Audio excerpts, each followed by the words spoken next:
Hi, thank you all for joining me for this week's Wednesday Word. My name is Delanie Sabac, and I am so grateful that Pastor Nikki asked me to share this Wednesday Word with you all today.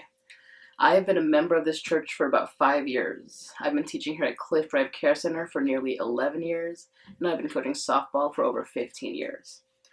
This month, the focus has been on the one another passages of the Bible, such as look into the interest of one another, encourage one another, and confess your faults to one another.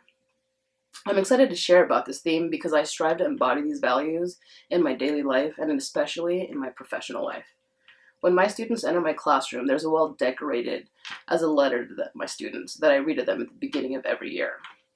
It says, when you enter this classroom, you are a friend, a creator, a leader, an explorer, a detective, a scholar, a thinker. You are respected, important, listened to, cared for, and most importantly, you are loved. Love is at the core of both my coaching and teaching philosophies. My first and main goal each day is that my students and softball players enter a safe and inviting environment, and that they leave each day feeling cared for and loved by not only myself, but by God as well. I always want to make sure that they know they matter. So when I first was asked to do this, the first thought was to love one another. But because here at Cliff Drive, love is the driving force for what we do, I wanted to dive a little deeper and explain how I use other passages in our day-to-day lesson plan and curriculum. As I was reading the different passages of the one another's, I realized that many of these verses really resonated to not only my teaching philosophy, but my curriculum as well. Needless to say, this last year and a half has been full of such uncertainty, fear, heartbreak, anguish, and such hardship for so many. Knowing what's going on in the world, I had moments of such anxiety, wondering what kind of world we are trying to prepare our students and players for. With this in mind and a prayer every single morning, I realized that as a teacher and a coach, I had such an amazing and wonderful opportunity and platform to teach so much more than just academics or the fundamentals of softball. I want to share how my faith and a few of these passages directly influence the way I teach and coach. Philippians 2:4 says to let each of you look not only to his interests, but also into the interest of others. One of the greatest challenges I face every single year is keeping the interest and curiosity of my students all year long. Trying to figure out ways to keep them engaged and motivated every single day. Over the years, the most effective way I've learned to do this is to find out their interests and somehow incorporate those interests into my lesson plan. Those first 2 weeks, my lesson plan is really loose and broad. I spend those 2 weeks doing assessments and, more importantly, trying to build a strong rapport with each student and getting to know what their interests are. Many times I find myself choosing to watch a new movie or show, researching about different animals or characters to better connect and relate to my students. Those first couple weeks spending the quality time looking into the interests of my students and getting on their level and thought process are essential for how I set up my school year. When I come across a student I'm having difficulty connecting with or trying to figure out certain behaviors they're exhibiting, I pray to find that one thing that student is passionate about. Once I figured out that interest, that now becomes the key to building a strong rapport with that child. And from there, we can start building our relationship. If I have a student who's obsessed with construction trucks, I'll make sure we do math lessons about construction trucks. When Frozen first came out, I not only watched the movie, but learned the soundtrack or the words to the soundtrack so I can have a conversation with one of the shy students I've ever had who absolutely loved Elsa. I believe that one of the most important responsibilities as a teacher is to not only get to know who your students are, but once you do, put the effort in to get on their level and interest, because when you do, you help that student feel seen, that student feel heard, cared for, and that they matter. From my experience, it doesn't matter the age group I'm working with. Building that rapport and learning about who they are and what their interests are have been absolutely vital to having a good season or school year. Another passage that resonates in my professional career, specifically to coaching, is from 1 Thessalonians 5:11, that says, therefore, encourage one another and build each other up, just as in the fact you are doing. To me, encouragement means so much more than just being supportive. The verse itself says to build each other up, and to build anything up, it takes thoughtfulness, effort, planning, listening, problem solving, flexibility, grace, understanding, among many other things. I have learned when coaching young women, especially as they become teenagers, building a strong foundation of the relationship between coach and a player is crucial to having a successful program, as I mentioned before. A big part of building that relationship is being encouraging to the team as a whole and to players individually. Being able to find the balance of setting the bar of expectations high, yet also providing the proper support, guidance, and confidence to help them attain that goal. The last team I coached, I started coaching them when they were about 9 and 10, and we stayed a team up until my last group of seniors graduated this past June. And so when people watch games or practices, they typically see the yelling and the corrections, adjustments, the strategies, and just the overall mechanics of the game. What many don't usually see is that what happens in the dugouts before and after practices and during the team talks. As a coach, it's in those moments that you can make a big impact. It's not during the games. To be able to have impactful encouragement, a coach needs to create a safe and welcoming environment where your team feels that they can be themselves. A coach must be able to look at their players as more than just an athlete and as a human being. Many of my girls come from such adverse backgrounds, and over time I had to realize that if I wanted my girls to show up onto my field prepared, focused, and motivated, that I needed them to feel safe and supported the moment they step onto the field.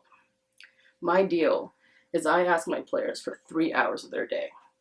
Those other 21 hours, I can be whatever they need me to be. Some may think that as a coach, most of the encouragement would come after a bad game or practice. But actually, much of that encouragement came in between practices and games, or if I noticed one of my players wasn't acting themselves, or simply if they just came to and asked to talk with me. And more often than not, those talks were never really ever about softball. And that was something I had to learn, understand, and adjust to.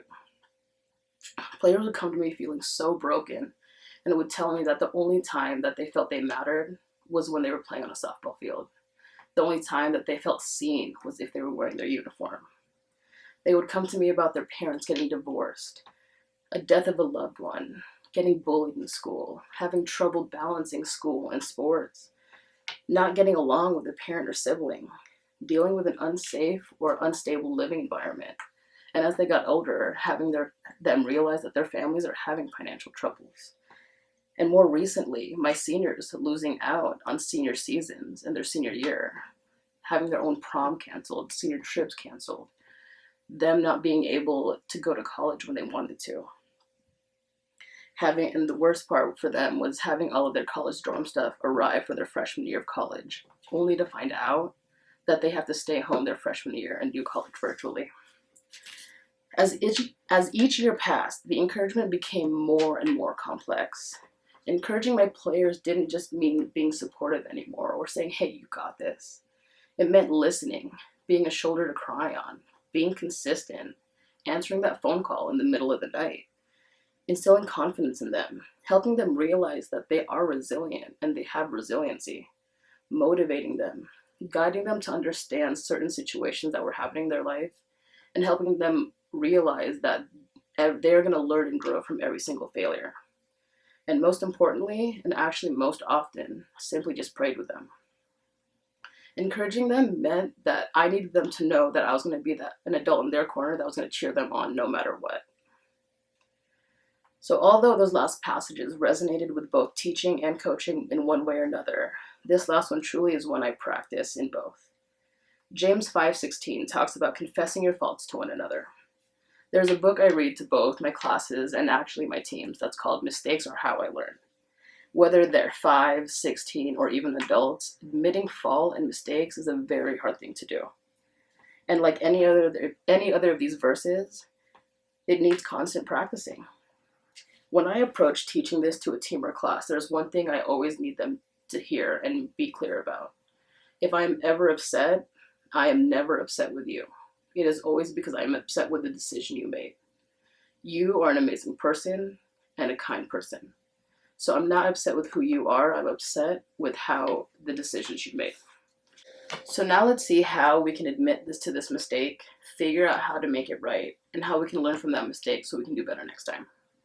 It doesn't matter if that mistake was on accident or on purpose. Just being able to admit your fault is an important lesson I want to try to teach, coach, and practice myself. It is important to building healthy friendships, relationships, your faith, and for your own self-growth. Teaching pre-K, this lesson comes pretty organically during free play. I had a student recently build this fantastic tower with multiple levels and rooms for different animals. And as she was showing me with such pride what she had built, another student who just needed needed another block came and took one from her tower. And that in turn immediately made the tower collapse. My student then fell to the ground crying and became obviously very upset. So I called the other student over and asked him, well, how does your friend feel? And he said, sad. Well, why is she so sad? Because her tower fell over. Well, why did her tower fall over? And that's when he realized what he had done and the immediate remorse on his face. And so I helped him. So I told him, what can we do to make her feel better? And he kind of looked at me and was like, I don't know. So after I gave him a couple options, he came to the resolution of apologizing to her and then asking her what he can do to make her feel better. He's learning that in order for a friend to forgive him, he needs to admit his fault, and then he needs to try to correct it.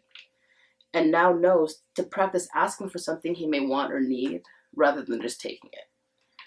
So obviously, as they get older, admitting fault or mistakes gets much more complex and a lot harder. My team and I were in Colorado for the biggest showcase tournament of the year. There were well over 150 college coaches there ready to recruit their players for their programs. One of my top athletes, who also had friends in Colorado, decided it'd be a good idea that the night before our first game to sneak out and come back well past curfew. Obviously, she wasn't herself the next morning. Sluggish, slow, unable to focus, unmotivated. She was off enough that the rest of the team noticed. And with over 20 coaches in the stands watching, she played a horrific game. So not only did she play a horrific game, that reflected on the team as well. Once the game was over, the rest of the team couldn't even look at her. So after the team talk, I pulled her aside to plan to talk to her one-on-one. Although I knew what she did, I wanted her to tell me in her own words what she did and admit what she had done wrong. But before I could even say a word, she broke down in tears. So I asked her, why are we so emotional? And she divulged everything she had done the night before. And she knew she messed up. So she began apologizing, but I stopped her and said, I'm not the person that you need to be apologizing to. So she asked me to call a team meeting.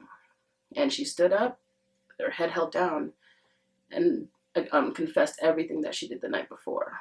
And she started apologizing and saying that she would do whatever it takes for them to forgive her and not look at her the way that they were looking at her already. But what she didn't really realize was that her apologizing and admitting what she did wrong was all that the team really needed to hear in order to forgive her. Because the team got to see their leader, captain, and one of the most stoic players admit fault and show vulnerability. So they extended their grace and picked her up and forgave her. She, in return, was so inspired and motivated by the compassion and grace the team showed her that it lit a fire in her that I'd never seen before. And she played at a level that exceeded any of my expectations. And has stayed at that level even through college now.